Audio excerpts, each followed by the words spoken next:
Hello students, welcome here. I am again with you with a very new and very interesting topic. So students, today we are discussing a most important topic which is very important according to the point of the board. Okay, जो board के हिसाब से है काफ़ी important topic है. So student, this is our class 12th physics chapter 7. Okay, alternating current.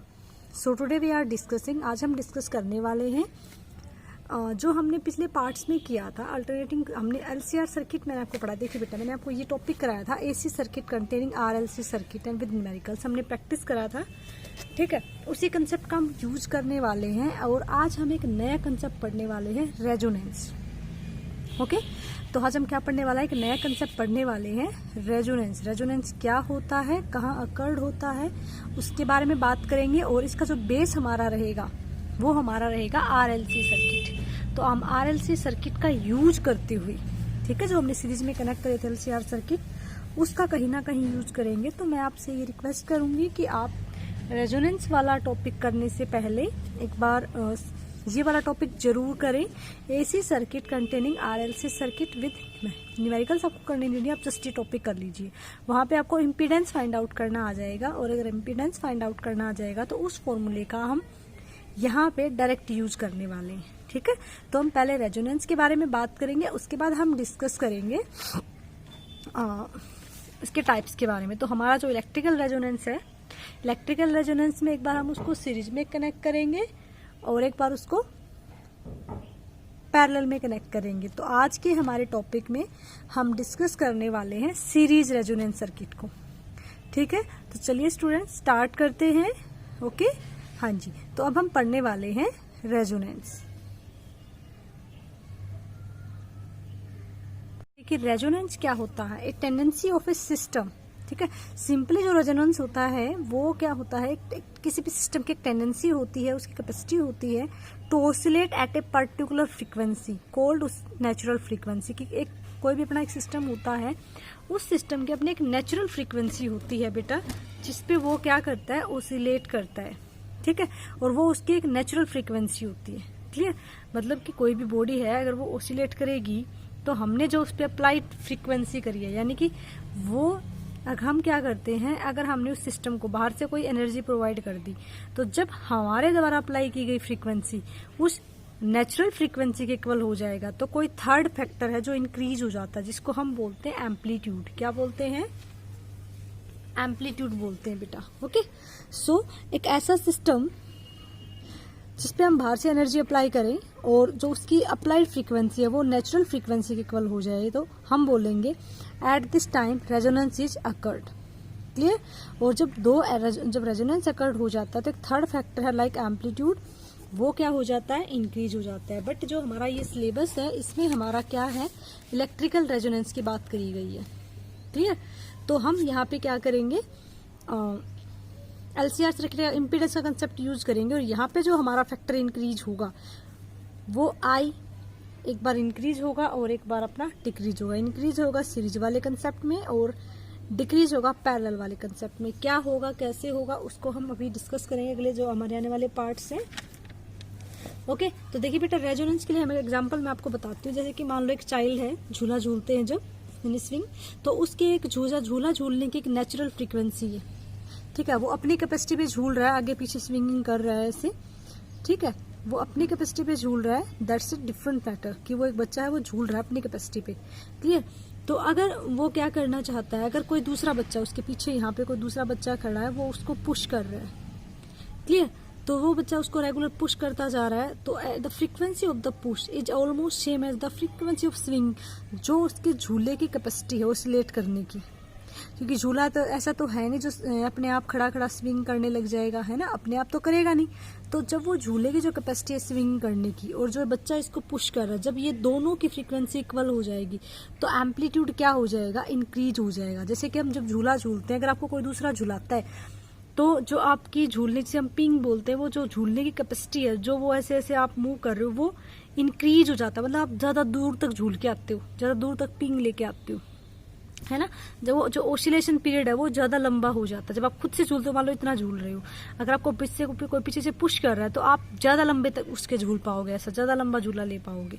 तो it means क्या हो गया कि जब इसकी फ्रीक्वेंसी से मैच हुई तो एम्पलीट्यूड इंक्रीज हो गया, और जो ये कंसेप्ट होता है दिस इज कॉल्ड रेजोनेंस। तो रेजोनेंस की कुछ कंडीशन होती हैं, ये आपकी कंडीशन है इलेक्ट्रिकल रेजोनेंस की। ओके, हमारे सिलेबस में है इलेक्ट्रिकल रेजोनेंस, तो हम इसकी बात करेंगे। तो देखिए इलेक्ट्रिकल रेजोनेंस की कुछ कंडीशन होती है। एक तो ये क्या होना चाहिए, प्योरली रेजिस्टिव सिस्टम होना चाहिए। ठीक है, क्या होना चाहिए, प्योरली रेजिस्टिव सिस्टम होना चाहिए, यानी कि इसमें आर होना चाहिए। ठीक है, और जो फेज एंगल है वो 0 होना चाहिए। ठीक है, जो फाई है वो 0 होना चाहिए, यानी कि जो दो क्वांटिटी है like V and I, they must have in same phase. V और जो आई है हमारे वो सेम फेज में होने चाहिए। तो ये सिर्फ रेजिस्टेंस में पॉसिबल है, हमने जब डिफरेंट अलग अलग इनको पढ़ा था। और जो पावर फैक्टर है वो कितना होना चाहिए, 1। पावर फैक्टर को हम आगे पार्ट्स में डिस्कस करेंगे, अभी सिर्फ इतना याद रखिए कि पावर फैक्टर आपका 1 होता है। ठीक है, और वैसे भी ये जो पावर फैक्टर वाला आपका कंसेप्ट है रिमूव कर दिया गया है सिलेबस से, तो आप हायर क्लासेज में इसको ज्यादा अच्छे से पढ़ पाओगे। देखिए आपसे पेपर में जो क्वेश्चन पूछा जाएगा वो ऐसा पूछा जाएगा, what are the condition for resonance, electrical resonance की क्या कंडीशन है। तो आप जस्ट लिखिए दैट इज प्योर रेजिस्टिव होना चाहिए, फेज एंगल 0 होना चाहिए। किसके बीच का phase angle, V and I के बीच का। ठीक है, और पावर फैक्टर आपका 1 होना चाहिए। और जो ओमेगा है, जो फ्रीक्वेंसी है वो किसके इक्वल होनी चाहिए, रेजोनेंट फ्रीक्वेंसी के इक्वल होनी चाहिए। ठीक है, ये कुछ कंडीशंस हैं इसकी। तो देखिए ये हमने पहले भी पढ़ा हुआ है। ओके, एलसीआर सर्किट हम लेंगे, और हमने क्या कहा कि इसकी जो फेज कंडीशन है वो ऐसे होनी चाहिए कि वी और आई सेम फेज में हो। ठीक है, तो ये सिर्फ रजिस्टिव वाले केस में हो सकता है। तो यानी कि हमें क्या करना है, एलसीआर सर्किट तो लेना है, लेकिन इसको कन्वर्ट करना है प्योर रजिस्टिव सर्किट में। समझ रहे हो आप मेरी बात, हमें एलसीआर सर्किट लेना है, तीनों को इसमें कनेक्ट करना है, बट हमें इसको रजिस्टिव में बदलना पड़ेगा, प्योर रेजिस्टेंस का बनाना पड़ेगा। ठीक है, ये कब हो सकता है, जब हमारे ये वाले फैक्टर क्या हो जाएं, 0 हो जाएं। जब ये वाले फैक्टर अगर हमारे 0 हो जाएंगे, ये दोनों क्वांटिटीज, तो ये किसके इक्वल हो जाएगा, इनका जो तीनों का इम्पीडेंस है जेड, तीनों का जो रेजिस्टेंस है वो क्या है, जेड, और इस अकेले का क्या है, आर। लेकिन जब ये वाला फैक्टर 0 हो जाएगा तो आर किसके इक्वल हो जाएगा, जेड के इक्वल हो जाएगा। आर किसके इक्वल हो जाएगा, जेड के इक्वल। तो इसका मतलब हमने क्या किया, इस एलसीआर सर्किट को प्योरली रेजिस्टिव बना दिया। और देखिए फेज एंगल इस तरीके से बनाना पड़ेगा आपको कि दोनों में फेज चेंज कितना आ जाए, 0 आ जाए, दोनों सेम। और फेज चेंज सेम कब होगा, जब ये रेजिस्टिव बनाना पड़ेगा। इसलिए हम क्या करते हैं, जब हम सीरीज वाला कंसेप्ट पढ़ेंगे, ठीक है, और ये ध्यान रखना कि रेजोनेंस पे आपके दोनों क्या होती है, ओरिजिनल क्वांटिटीज होती हैं। तो इसको मैं ब्रीफली डिस्कस करती हूँ। देखिए सीरीज रेजोनेंट सर्किट, तो देखो अभी मैंने आपको बताया था RCL, तो हमने LCR सर्किट लेना है। ठीक है, और बेटा एक बात का और ध्यान रखिए, जो हमारा रेजोनेंस वाला कंसेप्ट है, ठीक है, उसमें L और C दोनों होने कंपलसरी हैं। ठीक है, ये तभी होगा जब हम और LC के लोग क्या करेंगे, कोई वोल्टेज अप्लाई करेंगे। यहाँ से हमने क्या करी, कोई वोल्टेज, हमने EMF अप्लाई करी, कितनी अप्लाई करी, E0 sin ओमेगा t, और हमें इस फ्रीक्वेंसी में चेंज लेके आना है। ठीक है, इसको रेजोनेंट फ्रीक्वेंसी बनाना है, ये वाली जो फ्रीक्वेंसी इसकी हम बात कर रहे हैं। ठीक है, तो हम क्या करेंगे, इस एक हमने LCR सर्किट लिया, इस पे एक EMF, एक वोल्टेज अप्लाई करी है। ठीक है, और जो इन तीनों पे जो वोल्टेज होगी, इस पे देखिए क्या हो जाएगी, VR VC VL। अब जो रेजोनेंस की कंडीशन है वो क्या कहती है, वो ये कहती है बेटा कि हमें इसको प्योरली रेजिस्टिव बनाना है। रेजिस्टिव कब बनेगा, जब हमारा ये वाला सर्किट रे, देखो तीनों का जो रेजिस्टेंस होता है वो होता है जेड, और ये रेजिस्टिव कब बनेगा, जब सिर्फ यहाँ पे ये रह जाए, है ना। इसका मतलब जो ये VL और VC है, ये दोनों क्या करते हैं, एक दूसरे को कैंसिल आउट कर दे, है ना। और ये जब ये दोनों इसको क्या कर देंगे, कैंसिल आउट कर देंगे, तो हमारा ये रह जाएगा सिर्फ, और ये किसके लिए होता है, रेजिस्टेंस के लिए होता है ना। ये कब हो सकता है, देखिए इम्पीडेंस किसके इक्वल होता है, R² प्लस, ये हम ऑलरेडी निकाल चुके हैं। अगर आपको कोई फॉर्मूला नहीं आता तो आप पिछली वीडियोज को देखिए, ताकि आपको ये फॉर्मूला ज्यादा अच्छे से क्लियर हो जाए कहाँ से आया है।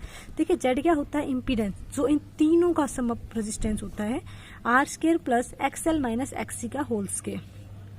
ठीक है, अगर ये वाला फैक्टर 0 हो जाए तो हम देखिए आप, जो हमारा जेड है वो किसके इक्वल आ जाएगा, R²। ठीक है, और उसका under root, that is Z क्या आ जाएगा, आर के इक्वल आ जाएगा। यानी कि एक कंडीशन सेटिस्फाई हो रही है, कब हो रही है, जब हमारा ये वाला फैक्टर 0 हो रहा है उस टाइम पे जेड आर के इक्वल आ रहा है, और अगर आर के इक्वल आ रहा है तो ये देखिए एक्सएल और एक्ससी यानी कि इनकी जो वीएल और वीसी है नेगेटिव डायरेक्शन है ना, तो अपोजिट डायरेक्शन में हो गए, तो क्या कर देंगे ओवरऑल कैंसिल आउट कर देंगे। तो देखिए ये हमारा फैक्टर हो गया। ये किसका है, तो देखिए वी और आई सेम फेज में भी आ गए, जेड आर के इक्वल भी हो गया, तो रेजोनेंट कंडीशन सेटिस्फाई हो गई हमारी, है ना। जैसे सेटिस्फाई हुई जेड आर के इक्वल हो गया है और ये वी और आई सेम फेज में आ गए, इनके बीच का एंगल कितना हो गया, 0 हो गया। अब ये आपको जो ये बात आपके मन में क्वेश्चन आ रहा होगा कि रेजिस्टेंस वाले केस में वी और आई सेम फेज में क्यों होते हैं, तो इसके लिए आप प्रीवियस वीडियोस फॉलो कीजिए, वहां पे आपको पता चलेगा कि रेजिस्टेंस वाले केस में वी और आई सेम फेज में क्यों होते हैं। देखिए वीएल वाले केस में क्या होता है, आपका ये 90 डिग्री से वोल्टेज आगे होती है, इसमें 90 डिग्री से वोल्टेज पीछे होती है। ये क्यों होता है ये हम ऑलरेडी डिस्कस कर चुके हैं। अब अपने मेन फैक्टर पे आते हैं। तो देखिए ये वाला पार्ट 0 कब हो सकता है, हमें क्या बनाना है, इसको प्योरली रजिस्टिव बनाना है। ये हो सकता है अगर ये एक्सएल एक्ससी के इक्वल हो जाए तो हम क्या कहेंगे, तो ये वाला फैक्टर 0 हो जाएगा। ये इसके इक्वल हो गया। ये क्या है, इंडक्टिव रिएक्टेंस, ये क्या है, कैपेसिटिव रिएक्टेंस। एक्सएल की वैल्यू क्या होती है 2 पाई म्यूएल और एक्ससी की वैल्यू क्या होती है 1/2 पाई म्यू सी। ये है रेजिस्टेंस, ठीक है, resistance due to inductor, this is resistance due to capacitor. Okay, अब देखिए पहले हम क्या कर लेते हैं, जो हम ये टॉपिक पढ़ रहे हैं सीरीज रेजोनेंट सर्किट, इसकी डेफिनेशन समझ लेते हैं। ठीक है, वैसे मैंने आपको बता दिया है बट आप एक बार इसको राइट अप कर लो, साथ साथ उतार लो। A circuit in which LCR are connected in, देखिए हमने एक सर्किट लिया है, उसमें हमने इन तीनों को सीरीज में कनेक्ट किया है। ओके, हाँ जी। And circuit admit maximum current, circuit क्या करेगा, मैक्सिमम करंट एडमिट करेगा सीरीज की कंडीशन में। देखिए सीरीज की कंडीशन में क्या होगा, मैक्सिमम करंट होगा। मैंने आपको बताया था कि जब हम दो उनको सेम फेज में लेके आते हैं तो एक थर्ड फैक्टर है जो इंक्रीज हो जाता है। इलेक्ट्रिकल, देखिए जो ओसिलेशन की बात करी थी हमने तो एम्पलीट्यूड इंक्रीज हुआ था, बट यहाँ पे तो इलेक्ट्रिकल की बात हो रही है ना, तो यहाँ पे करंट की बात होगी। ठीक है, तो सीरीज में क्या होगा, आपका करंट मैक्सिमम हो जाएगा। और आपको पता है आई क्या होता है, आई क्या होता है बताइए, V is equal to I R आपने पढ़ा है, तो आई क्या हो जाएगा V बाय जेड, जेड किसका, LCR का। ओके, अगर ये ज्यादा हो गया, सीरीज वाले केस में करंट क्या होगा, मैक्सिमम होगा, तो इसको क्या होना पड़ेगा, मिनिमम होना पड़ेगा। ये कंडीशन है, आप याद रखिए, सीरीज के लिए करंट मैक्सिमम होता है। ठीक है, तो जो सर्किट है वो मैक्सिमम करंट गेन करेगा कब, corresponding to a given frequency of AC, जब एसी सोर्स जो हमने ये दिया है, ठीक है, इस फ्रीक्वेंसी के लोग यहाँ पे एक पर्टिकुलर फ्रीक्वेंसी अकर्ड करेंगे हम, ठीक है, जिसको हम बोलेंगे रेजोनेंट फ्रीक्वेंसी, एक स्पेशल फ्रीक्वेंसी अकर होगी, उस टाइम पे ये क्या करेगा, मैक्सिमम करंट एडमिट करेगा, और इसी कंडीशन को हम बोलते हैं सीरीज रेजोनेंट सर्किट। क्या बोलते हैं, सीरीज रेजोनेंट सर्किट। तो सीरीज रेजोनेंट सर्किट में क्या होगा, एक पर्टिकुलर फ्रीक्वेंसी पे we have to gain maximum current. ठीक है, एक पर्टिकुलर फ्रीक्वेंसी होगी जिसपे हम क्या करेंगे, मैक्सिमम करंट को गेन करेंगे। समझ गए आप मेरी बात, ये सीरीज की कंडीशन है। पैरेलल में उल्टा होगा, यहाँ पे मिनिमम करंट आएगा पैरेलल में। क्लियर, सीरीज की बात करते हैं फिलहाल। तो देखिए ये हमारा ग्राफ है, इस ग्राफ को डिस्कस करने से पहले हम क्या करते हैं, पहले हम देखिए ये डिस्कस करते हैं। ये जो मैंने आपको अभी बताया है, एक्सएल 2 पाई म्यूएल होता है और एक्ससी 2 पाई, तो यहाँ पे देखिए इस फ्रीक्वेंसी का मेन रूल है। देखिए जो इसका केस है वो क्या कह रहा है कि at low frequency, it means देखिए आपको पता है एक्सएल क्या होता है 2 पाई म्यूएल होता है, ऑलरेडी हमें पता है इस बात का। एक्ससी क्या होता है 1/2 पाई म्यू सी। तो देखिए इसने क्या किया, एक बार फ्रीक्वेंसी को डिक्रीज कर दिया। ठीक है, तो एट लो फ्रीक्वेंसी, जब फ्रीक्वेंसी को इसने क्या किया, कम किया। जब लो फ्रीक्वेंसी इसने ली तो क्या हुआ, देखिए जब फ्रीक्वेंसी को हम कम करते हैं तो फ्रीक्वेंसी को कम किया, यहाँ पे भी फ्रीक्वेंसी को कम करा। जब यहाँ पे एक्सएल वाले फ्रीक्वेंसी को कम कर रहे हैं, क्योंकि इन दोनों का तो केस पढ़ना है, इन दोनों के इक्वल ही तो पुट करेंगे, तो फ्रीक्वेंसी को कम किया तो ये वाला फैक्टर तो कम हो गया, बट ये वाला फैक्टर क्या हो गया, बढ़ गया।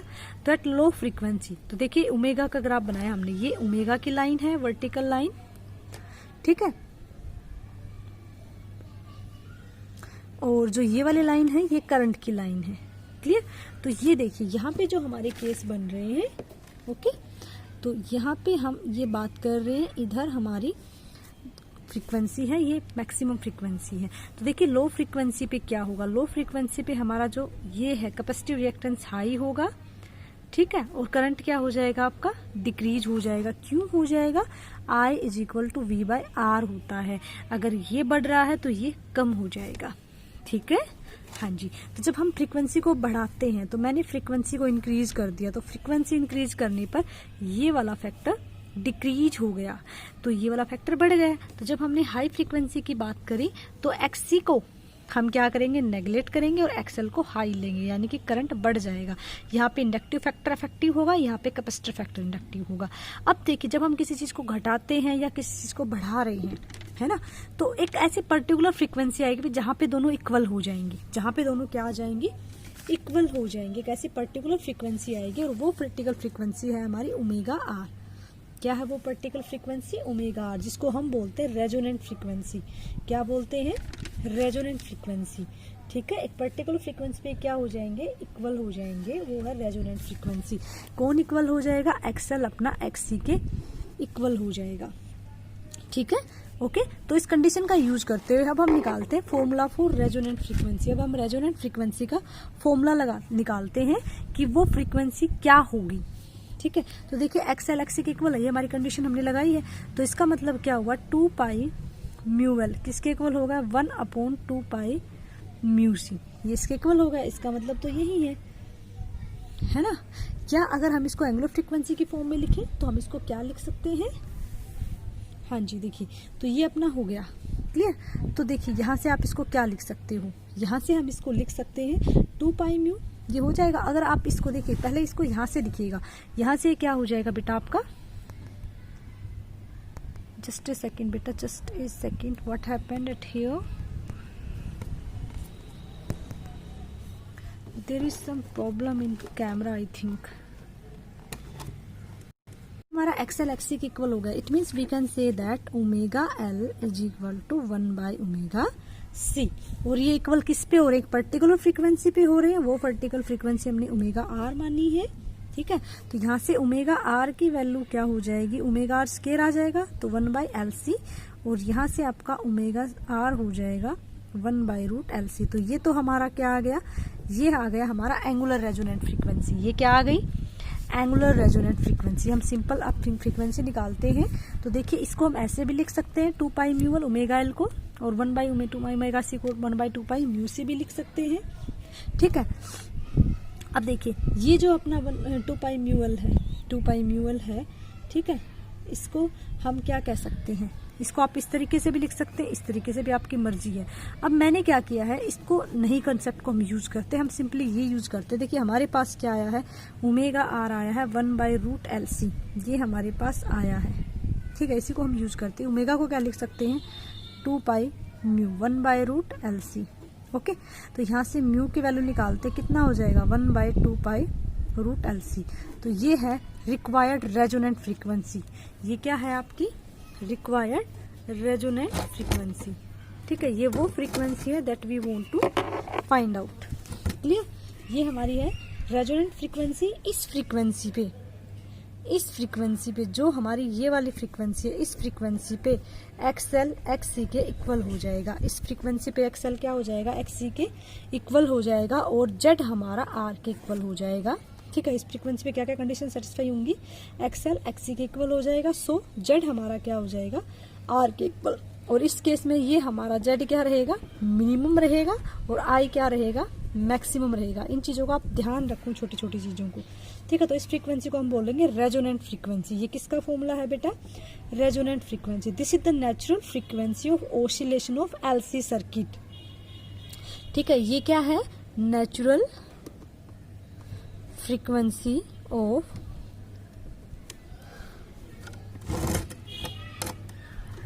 ऑसिलेशन ऑफ LC सर्किट, ठीक है। ये नेचुरल फ्रीक्वेंसी है ऑसिलेशन ऑफ LC सर्किट की, जिसमें कोई भी नो रेजिस्टेंस, जिसमें कोई रेजिस्टेंस नहीं होगा, ओके, ठीक है बेटा। तो देखिए अब हम बात करते हैं इसके ग्राफ की, क्लियर। तो देखिए जो वेरिएशन करंट चेंज हो रहा है with the changing frequency of applied voltage, voltage हमने E equal to naught sine omega T करी थी, और फ्रीक्वेंसी हमने लेस देन और ग्रेटर देन का भी केस डिस्कस कर लिया। अब देखिए सीरीज रेजोनेंस सर्किट का हम ग्राफ के बारे में बात करते हैं। ग्राफ जो हमारा बनेगा ये बनेगा I और ओमेगा के बीच में, फ्रीक्वेंसी और करंट के बीच में ये ग्राफ बनेगा।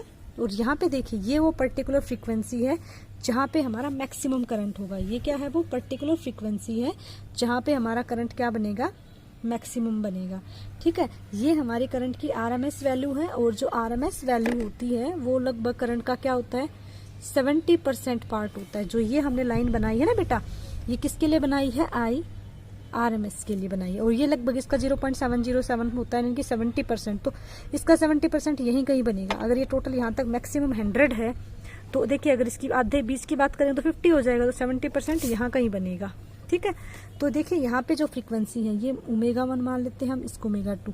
तो देखिए जब फ्रीक्वेंसी डिक्रीज हो रही है, जब फ्रीक्वेंसी कम है तो करंट भी क्या है, जब फ्रीक्वेंसी लेस है तो देखिए धीरे धीरे धीरे क्या हो रहा है, फ्रीक्वेंसी इंक्रीज हो रही है तो करंट भी इंक्रीज हो रहा है। एक टाइम पे करंट इंक्रीज हो गया, फ्रीक्वेंसी भी क्या हो गई, मैक्सिमम हो गई। फिर धीरे धीरे क्या हो गया, फ्रीक्वेंसी डिक्रीज होना शुरू हो गई, और जैसे जैसे फ्रीक्वेंसी डिक्रीज हो रही है करंट भी धीरे धीरे क्या होता जा रहा है, डिक्रीज होता जा रहा है। ठीक है बेटा, ओके, समझ में आ गया आपको ये, है ना। तो इस ग्राफ को स्पेशली ध्यान रखिएगा किसके बीच में है और इसको आपको कैसे बनाना है। ओके, यहाँ पे आई आपका क्या रहेगा, मैक्सिमम। तो रेजोनेंट फ्रीक्वेंसी ओमेगा आर, जो हमारी रेजोनेंट फ्रीक्वेंसी, वहां पे हमें क्या मिलेगा, मैक्सिमम करंट मिलेगा। ओके, तो देखिए अब ये आपको समझ में आ जाना चाहिए अच्छे से। अब इसकी करते हैं, देखिए सीरीज रेजोनेंट सर्किट में जो आपका एडमिट मैक्सिमम करंट है इसको हम एक्सेप्टर सर्किट भी बोलते हैं। देखिए जो सीरीज रेजोनेंट सर्किट है उसका एक और नाम है एक्सेप्टर सर्किट, ये भी आप ध्यान रखिए। अगर पेपर में आ जाए एक्सेप्टर सर्किट तो आपको घबराना नहीं है, ये किसका नाम है, सीरीज रेजोनेंट सर्किट का ही नाम है। ठीक है, सीरीज रेजोनेंट सर्किट को एक्सेप्टर सर्किट भी बोला जाता है। ओके, अब हमने फॉर्मूला फाइंड आउट कर लिया है रेजोनेंट फ्रीक्वेंसी के लिए। अब हम करते हैं इसकी एप्लीकेशन। देखिए एप्लीकेशन में अगर जो आपके बोर्ड्स में पूछा जाता है उसमें सिंपली आपसे ये पूछा जाता है कि where we have to use. इनकी एक्सप्लेनेशन आपकी हायर क्लासेस में गिवन है तो एक्सप्लेनेशन आपसे नहीं पूछी जाएगी, सिंपली आपसे ये पूछा जाएगा कि where we have to use. तो देखिए जो प्रैक्टिकल एप्लीकेशन है सीरीज रेजोनेंट सर्किट की वो हम यूज करते हैं रेडियो में यूज करते हैं, और हम यूज करते हैं टीवी रिसीवर सेट्स में। ठीक है, कहाँ कहाँ यूज करते हैं, रेडियो में और टीवी रिसीवर सेट्स में। जो देखिए आपको जो पेपर में पूछा जाएगा एक्सप्लेनेशन नहीं पूछी जाती बेटा। ठीक है, एक्सप्लेनेशन आपसे नहीं पूछी जाएगी। बता देती हूँ कि होता कैसा है। देखिए क्या होता है, जो एंटीना होता है हमारा टीवी या रेडियो का, जो मान लो ये आपका एंटीना है, ठीक है, यहाँ पे आपका कोई टीवी या रेडियो रखा हुआ है। ठीक है, तो जो एंटीना और टीवी हैं वो क्या करते हैं, सैटेलाइट्स के थ्रू कुछ सिग्नल्स को रिसीव करते हैं। Okay, and we tune our receiver set by changing the capacitor of a capacity. और हम इसको अपने मतलब इसके अकॉर्डिंग जो टीवी के अंदर ये एडजस्ट होता है एक वायर के थ्रू, वहाँ पे एक सेट टॉप बॉक्स आजकल रखते हैं, उससे होता है ये। हमें टीवी सिग्नल देखना होता है जिसके लिए हम रिचार्ज कराते हैं, तो जो हमारे जो हमने सिग्नल रिचार्ज करा सेट टॉप बॉक्स की जो फ्रीक्वेंसी है और जो हमारे एंटीना, जो मान लो आपको कलर टीवी ही देखना है, ठीक है, तो इसका जो कलर टीवी की जो वेवलेंथ, वो जो बैंडविड्थ है या जो फ्रीक्वेंसी वो मान लो 20 हर्ट्ज है, और आपने उसके जो आपका सेट टॉप बॉक्स उसके साथ मिक्सअप कर दिया तो दोनों सेट हो गई, रेजोनेंट फ्रीक्वेंसी मिल गई, तो आपके टीवी पे कलर टीवी चल पड़ेगा। ठीक है, इस तरीके से उनकी फ्रीक्वेंसीज को मैच करना जस्ट डीपली हम हायर क्लासेस में करते हैं, इसके बारे में इलेक्ट्रॉनिक में पढ़ा जाता है। तो होप आपको सारा समझ में आया है बेटा। एक बात ध्यान रखना है कि सीरीज में आपका जो एम्पलीट्यूड ऑफ करंट है वो क्या हो जाता है, इंक्रीज हो जाता है, इम्पीडेंस आपका मिनिमम हो जाता है। ठीक है, और इसके amplitude of current with the frequency of the signal from the desire, तो हम इस तरीके से इसको सेट कर सकते हैं। और हमें ध्यान रखना है कि जो रेजोनेंस हमें मिलता है सिर्फ किस में मिलता है, एलसी सर्किट में मिलता है, आरएल में और आरसी में कभी भी नहीं मिलेगा, ये आपको ध्यान रखना है। ठीक है, किस में मिलता है, सिर्फ एलसी सर्किट में मिलता है। तो बेटा this is all about the series resonant circuit. Okay, अब एक हमारा छोटा सा टॉपिक आता है क्यू फैक्टर, उसको हम नेक्स्ट पार्ट में डिस्कस करेंगे और उसके साथ साथ हम पैरेलल रेजोनेंट सर्किट को भी डिस्कस करेंगे। So hope student this is very helpful for you. फिर भी आपको कोई प्रॉब्लम आती है तो आप हमसे डिस्कस कीजिएगा, हमसे कमेंट बॉक्स में बताइए, हम आपकी प्रॉब्लम को जरूर सॉल्व करेंगे। ठीक है, तो अच्छे से पढ़िए बेटा। Have a nice day, take care.